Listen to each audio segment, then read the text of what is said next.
Hello friends, कैसे हैं आप सब। जैसे कि आप जान रहे हैं, हम लोग अभी वीडियो बनाने वाले हैं बेसिक से। जैसे कि ऑप्शन क्या है, सब लोगों ने सुना है कि ऑप्शन में बहुत पैसा बनाया जाता है और बहुत पैसा गवाया भी जाता है। तो हम लोग बेसिक से स्टार्ट करने वाले हैं कि ऑप्शन होता क्या है, फिर धीरे धीरे आगे वीडियो में बताते जाएंगे ईच एंड एवरी एलिमेंट इससे रिलेटेड सारा चीज़। तो स्टार्ट करते हैं। क्या है ऑप्शन?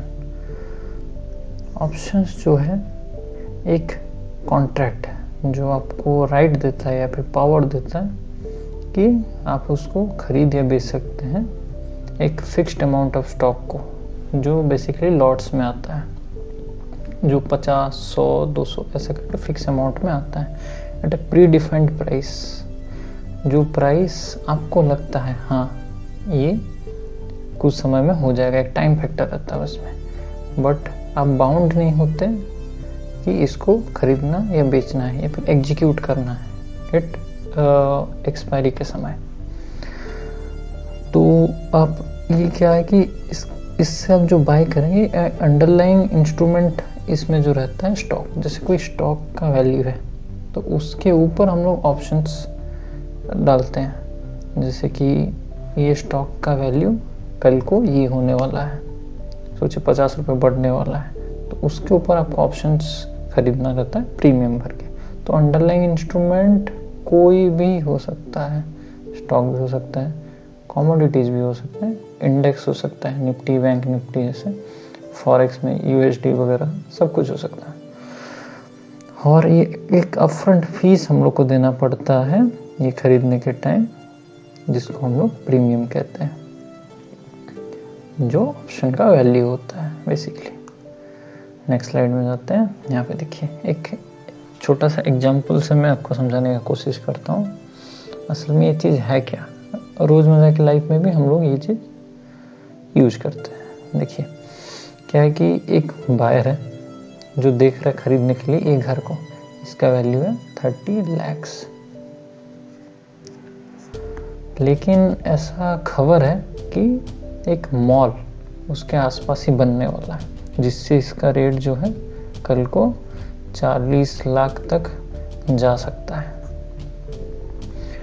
लेकिन ये खाली अभी स्पेकुलेशन है, अफवाह है कि ये मॉल बन सकता है इसके पास, जिससे कि इसका रियल एस्टेट का वैल्यू बढ़ सकता है 10 लाख तक। और अगर नहीं बढ़ता है तो इसका रेट जो है वो 25 लाख तक जा सकता है बैक। तो देखिए, तो जो बायर है वो ये घर खरीदना चाहता है लेकिन 40 लाख भी नहीं देना चाहता है, जो कि लगभग 5 महीने बाद ये मॉल बनेगा, ऐसा स्पेकुलेशन है। 5 मंथ्स ऐसा स्पेकुलेशन है। तो ये देना नहीं चाहता, बट सेलर क्या करता है, जो घर बेचने वाला है वो एक ऑप्शन देता है बायर को कि घर आप अभी एक प्रीमियम अमाउंट दे के ले सकते हो 5 महीने बाद। जैसे कि देखिए, buyer an option the right to buy the house at the rate 30 lakh strike price. जैसे कि स्टॉक में स्ट्राइक प्राइस होता है, बट ये एग्जांपल में जैसे 30 लाख अभी का जो वैल्यू है 30 लाख, उसमें आप ले सकते हो। मतलब 1 लाख रुपए दो, 5 महीने बाद 30 लाख दे के आप ये घर ले जाओ, भले ही घर का रेट उस समय 40 लाख हो गया हो, या फिर अगर ये मॉल बनता नहीं हो तो जो सेलर है वो बाइंड करता है। कल को अगर इसका रेट 25 लाख हो जाता है, तब क्यों बायर वो 30 लाख देके वही घर खरीदेगा? वो बोल देगा 1 लाख छोड़ दो, मैं 25 लाख देके, वो तो ऐसे ही घर खरीद लेगा। और अगर 40 लाख हो जाता है इसका वैल्यू, तो वो 30 लाख प्लस 1 लाख इसने जो पहले ही प्रीमियम दे रखा है उसको मिला के वो 31 लाख में ये घर ले लेगा, जिसका वैल्यूएशन हो जाएगा 40 लाख का।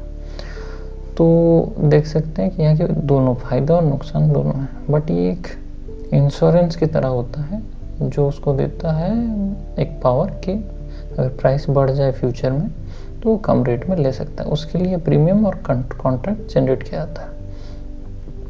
तो लेकिन बायर ऐसा कुछ बाउंड नहीं होता कि हाँ उसको करना ही है, बट सेलर जो होता है वो बाउंड बाय रहता है कॉन्ट्रैक्ट का, वो भाग नहीं सकता है, उसको देना ही है, वैसा कॉन्ट्रैक्ट रहता है वहाँ पे। तो चीज़ जो है वही है कि अगर प्राइस बढ़ जाता है तो बायर को फ़ायदा है क्योंकि उसने ऑप्शंस खरीद लिया था, और अगर वहाँ पे मॉल नहीं बनता है, रेट घट जाता है, 25 लाख हो जाता है, तो बायर को नुकसान होता है। बट 5 लाख का नुकसान नहीं होता है, खाली 1 लाख का नुकसान होता है जो उसने अपफ्रंट दिया है। तो एक इंश्योर्ड अमाउंट है, छोटा अमाउंट है जिसको प्रीमियम कहते हैं। तो समझ सकते हैं ये जनरल हम लोग के लाइफ में भी ये यूज होता है। और ऑप्शंस में भी वही चीज़ होता है, जैसे इसमें अंडरलाइंग एसेट जो था वो था रियल एस्टेट, मतलब ये घर, और यहाँ पे मॉल के लिए इसका रेट बढ़ गया। बट एक्चुअल में ऑप्शन जब ट्रेड होता है शेयर मार्केट में, तब एक स्टॉक का वैल्यू सोचिए 100, स्टॉक वैल्यू वो 100, तो क्या है कि 150 का स्ट्राइक अगर हम लोग खरीदते हैं जिसका प्रीमियम हम लोग को पड़ता है 20 रुपये, सपोज ले लीजिए 20 रुपये प्रीमियम देना पड़ेगा, और बोलना होगा कि मैं एक हफ्ते बाद 7 डेज के बाद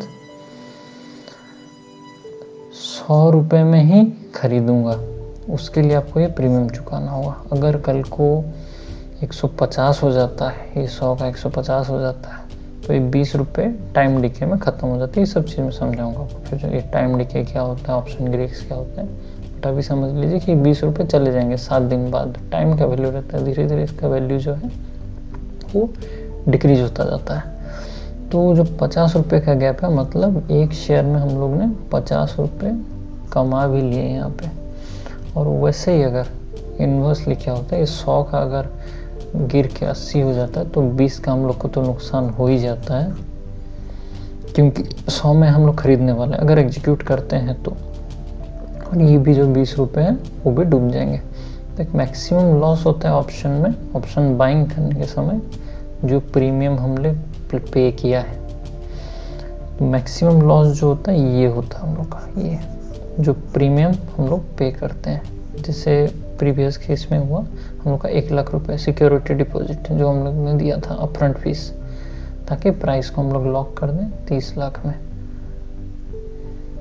तो समझ पा रहे हैं अभी हम लोग नेक्स्ट वीडियो में ऑप्शन बाइंग के बारे में बताने वाले हैं, कैसे ऑप्शन बाई किया जाता है, और ऑप्शन बाइंग होता क्या है, कॉल ऑप्शन क्या होता है, पुट ऑप्शन क्या होता है, ये सब के बारे में हम लोग बताने वाले हैं।